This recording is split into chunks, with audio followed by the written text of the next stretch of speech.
Okay ka na ba dito? Yes, Angel, thank you. May gusto sana ako sabihin sa'yo. Ano yun? O kaya wag na lang. Ano nga yun? Sabihin mo na.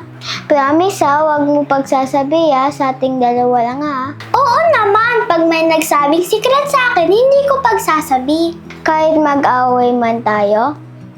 Oo naman, pero sana wag tayo mag-aaway. Yung sinabi ko na neurosurgeon yung daddy ko, naalala mo pa ba yun? Oo naman, ang sabi mo pa nga nun, di ba? Highest paid doctor in US yung daddy mo.